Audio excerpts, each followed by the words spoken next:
You're watching Drakewing Gaming. Enjoy the video.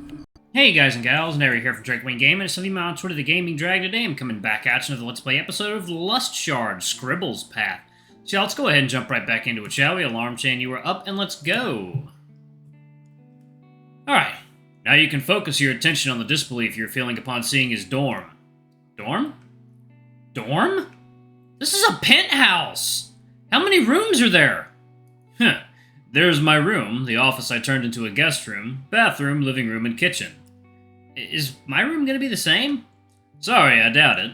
But you can stay here as long as you want. As soon as he steps inside, he walks toward the kitchen and starts dinner, but not before handing you a clean, neatly folded white towel. You can go to the shower in the meantime. It will only take 20 minutes to prepare everything.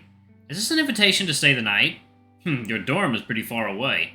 It's already getting dark and it'll be nighttime by the time I let you go. But what about my clothes? My luggage is in my room. No worries, it'll be here when you get out. He smiles warmly, his confidence and sincerity making you stop questioning him. Alright then, thanks.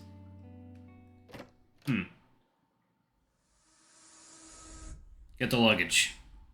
Yes, master. Now, dinner time. I didn't get to cook for someone else in a long time. This might be, dare I say, fun. How you feeling? No more lust traces? Nope, I'm all good. But I should curse the hell out of you for this. You made a pact. I made a promise you lied to get me into. I did not lie, I was simply vague. That should be considered lying. Oh, so demons should just die every time they don't offer a novel's worth of information with every comment they make? Great idea, just kill us all like that, you genocidal maniac. You're taking the wrong words out of context. Just make yourself useful and narrate. It's boring, you're just showering. Here. The water gets on your fur, then shampoo. The shampoo make bubble, and bubble make fur clean. There, happy? You're so talented, you should write a book. Maybe I will. Just to spite you. One period of silence in your mind and a boring shower later, you get out and wrap a fresh towel around your waist. You step into the living room and see Therium working in the kitchen. Everything is ready in the guest room, last door on the second floor. One thing that catches your eye is that he's no longer in his uniform. The proper little pony boy is wearing casual clothes for once. Thanks, I'll be down in a minute. You run up the stairs, towel almost falling down. Intentional, no doubt. It wasn't. So, you're just a boy failure by design. Got it. You find the guest room and your sweet luggage you've missed so much. Taking out some casual clothes as well, you get dressed and walk back down the stairs to meet the horse face to face. Ooh, that's beautiful. 2 plates of hot food consisting of meat, potatoes, and some veggies, as well as a small basket of bread, await you on the coffee table in front of the TV. Therium notices your intrigued expression. Sorry, is it too casual? I thought eating in front of the TV would be less awkward than the kitchen table, but I can take everything back.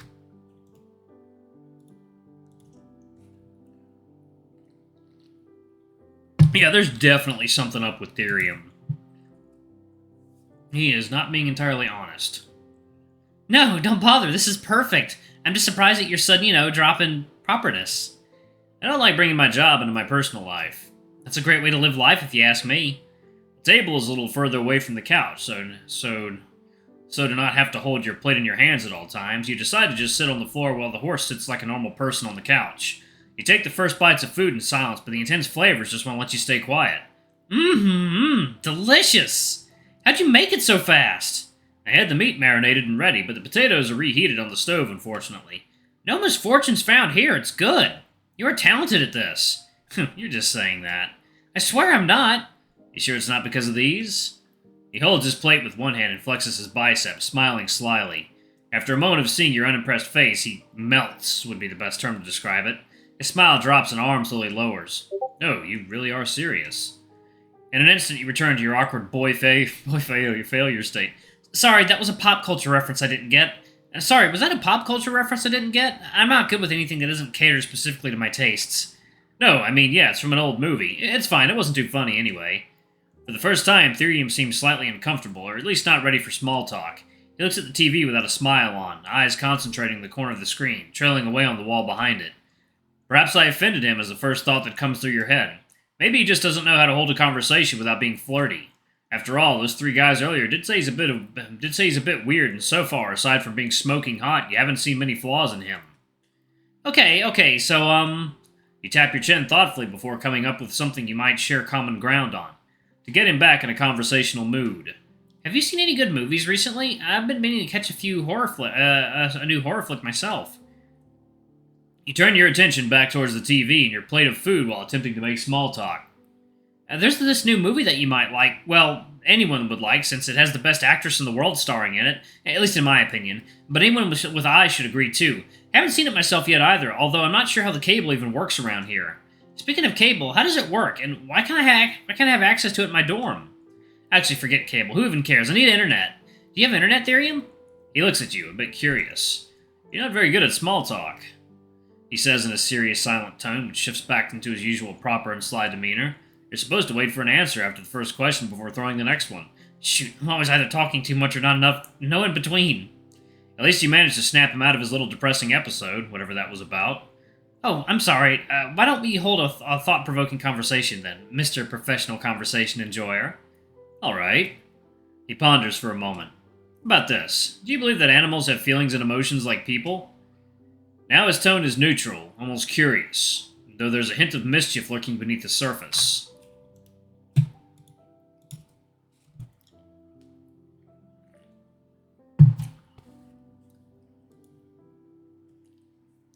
You're surprised at his sudden question, but decide to give it a minute and really think about it. As you do, he gets up, his food nearly finished, and brings from the kitchen a bottle of wine, some kind of fruit juice, and a bottle of sparkling water, as well as 2 glasses. He places the wine bottle in the right corner, the juice on the left, and water in the middle of the table. He gestures towards him, and you understand the assignment, in a way, but at the same time, you can feel your brain frying. It's a simple choice, but knowing this man, it is not as it seems. My choice of beverage is my answer to his question. My answer is...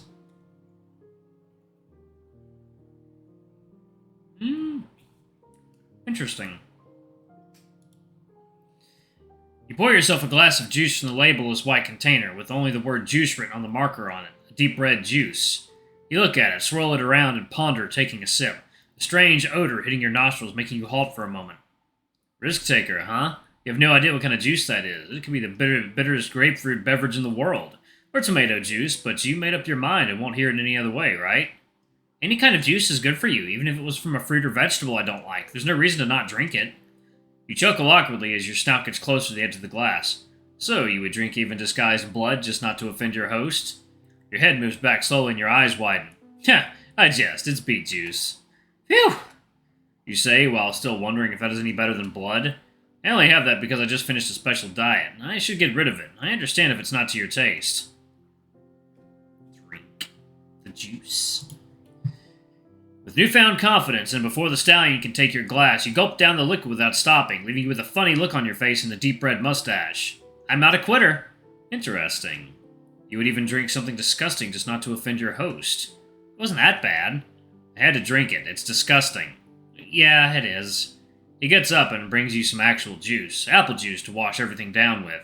I guess sometimes the sweetest choice can also taste the worst. Nobody knows what's hidden behind closed doors, or white containers labeled juice. Is that foreshadowing? Watch out, the fourth wall isn't that thick. You might break it by accident. You are very nice and kind for your own good. Oh, I'm glad my beverage choice made you deduce that. He shifts into his cool persona once again and rearranges his long mane, his dangling crystal earring reflecting his pupil, which shies away from your face. I'm sorry, I'm spouting nonsense again, aren't I? No, don't be. I like this kind of conversation, but deep, but also meaningless in a way. It's my fault. I'm so bad at small talk that we had to result in this anyway. I can't say I was able to keep up with every metaphor and analogy we threw in the mix, but I tried my best. You're sharper than you think. I'm aware that my divination methods are a bit more obscure, sometimes unwanted, I've been told. Divination? Now that you mention it, it did seem like a bit of a personality test of some sort. Pause that, and I'm going to go back and see what happens if you drink different juices. I'm not convinced enough.